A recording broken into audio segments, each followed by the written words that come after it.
আজ পরিদর্শনে এসে কি স্যার আজকে আপনাদের সফল এবং পরিদর্শনে যেতে পারছেন না কোনো আসার সময় আমরা বিক্ষোভ করছি এই বিক্ষোভের ব্যাপারটা করবেন এবং আপনাদের পরিদর্শন উদ্দেশ্যটা কী ছিল তারপরে এখন আমরা মিটিংয়ে কী সিদ্ধান্ত নিব যেগুলো দেখুন মিডিয়ার বন্ধু যারা আছেন আপনাদের তো বলতে কোনো দ্বিধা নেই। এটা বিক্ষোভ ঠিক নয়, এটা মানুষের এই আজ 3 দিন ধরে যেভাবে রাস্তায় মানুষ আছে তাদের এটা খুব বহিঃপ্রকাশ তাদের। মাননীয় মুখ্যমন্ত্রী আমাদেরকে পাঠিয়েছেন 4 জনকে, মাননীয় রেবতী ত্রিপুরা রয়েছেন, আমাদের এখানকার এই বাসিন্দা প্রাক্তন সাংসদ সুবলদা আছেন, বিধায়ক রামপদদা আছেন। আমরা এসেছি এখানকার মানুষের সমস্যা, মানুষ যেভাবে ঘর দুয়ার জ্বলে গিয়েছে, মানুষ শরণার্থী শিবিরে আছেন, ক্যাম্পে যেভাবে আছেন, ওই ক্যাম্পগুলো পরিদর্শন করতে। তো তাদের সঙ্গে কথা হয়েছে দীর্ঘক্ষণ, আমরা এখানে তাদের প্রতিনিধি যারা ছিল তাদের সঙ্গে কথা হয়েছে এবং তাদেরকে খুব তাড়াতাড়ি, দেখুন যেগুলো ঘটে গিয়েছে সেটার তো আর ফিরিয়ে দেওয়া সম্ভব নয়।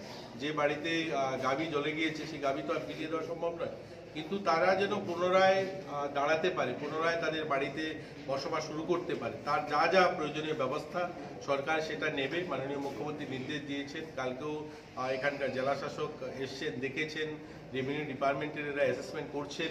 তাদের যে আর্থিক সাহায্য সেটা আমরা বলেছি 2 দিনের মধ্যে যেন তাদেরকে কমসে কম 25% পয়সা যেন তাদেরকে দিয়ে দেওয়া হয় এবং বাকিটা যেন খুব তাড়াতাড়ি শীঘ্রই 2-4 দিনের মধ্যে পেতে পারে, সেই ব্যবস্থা করা এবং তাদেরকে সুরক্ষার ব্যবস্থা করা। বাজারটা যেন খোলা যায়।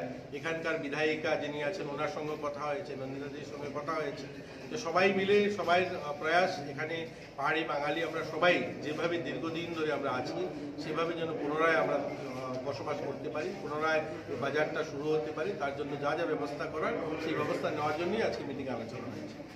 স্যার আপনারা কি পরিদর্শনে বেরোবেন? দেখুন পরিদর্শন আসার সময় কিছু করেছি আমরা, অ্যাকচুয়ালি আমাদের ইচ্ছা ছিল আর একটু যাবো, কিন্তু মানুষ দীর্ঘ সময় 2-3 দিন হয়েছে এই ঘটনা, তার জন্য সবাই খুব ক্ষিপ্ত এবং তারা অসহায় অবস্থার মধ্যে আছে, তারই বহিঃপ্রকাশ ছিল, তার জন্য পুরোটা হয়তো দেখতে পাইনি। কিন্তু তাদের প্রতিনিধি সবাই এখানে এসেছিল, তাদের কথা শুনেছি, আমরা প্রত্যেকের কথা শুনেছি ইন্ডিভিজুয়ালি আমরা, এবং সেগুলো সমাধান করার, সেগুলোকে কী করে ঠিকঠাকভাবে তারা আবার পুনরায় তাদের দোকানপাট খুলতে পারে তার ব্যবস্থা নেওয়ার জন্য মুখ্যমন্ত্রীর সঙ্গে আলোচনা হয়েছে, এখানকার জেলা শাসকের সঙ্গে আলোচনা হয়েছে, ওনারাও আশ্বস্ত দিয়েছেন খুব শীঘ্রই সেগুলো পুনরায় শুরু হয়ে যাবে।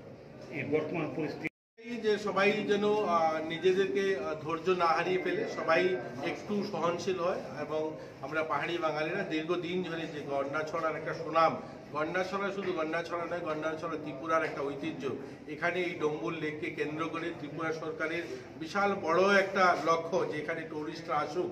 এটা যদি আমরা যেভাবে অপপ্রচারও হচ্ছে কিছুটা, যেটা ঘটেছে সেটা তো ঘটেছে, এছাড়াও যেভাবে কিছু পলিটিক্যাল ভাবে এসে থেকে রাজনৈতিক রং দেওয়া হচ্ছে, এতে করে আমাদেরই লোকসান হবে। আমাদের এখানে মানুষ যেভাবে আসছিল, শুরু হয়েছে এখানে ট্যুরিজমে, সেটারও ব্যাঘাত ঘটবে। আমরা একটাই আপিল করবো গন্ডাছড়া মানুষের কাছে, আমরা সবাই যেন সংযত হই, আমরা পুনরায় আবার নতুন করে যেন আমরা শুরু করতে পারি। আমাদের যারা দোকান বা যারা নষ্ট হয়েছে সেগুলো আমাদের সরকারের সাহায্য নিয়ে সেগুলো যেন আমরা খুলতে পারি, এবং যারা যারা আতঙ্কিত রয়েছে তারা যেন আতঙ্ক থেকে বেরিয়ে আসে। এখানে প্রশাসনের উচ্চতর আধিকারিকরা, আপনারা জানেন আইজি একজন এখানে 3 দিন ধরে রয়েছেন, নিজে এখানে থাকছেন, আমাদের এসপি এখানে থাকছেন, তো জেলা শাসক, এডিএম সবাই এখানে আছেন, সবাই ওনাদের সঙ্গে আছেন, এখানকার এমডিসি, এখানকার বিধায়িকা সবাই রয়েছে।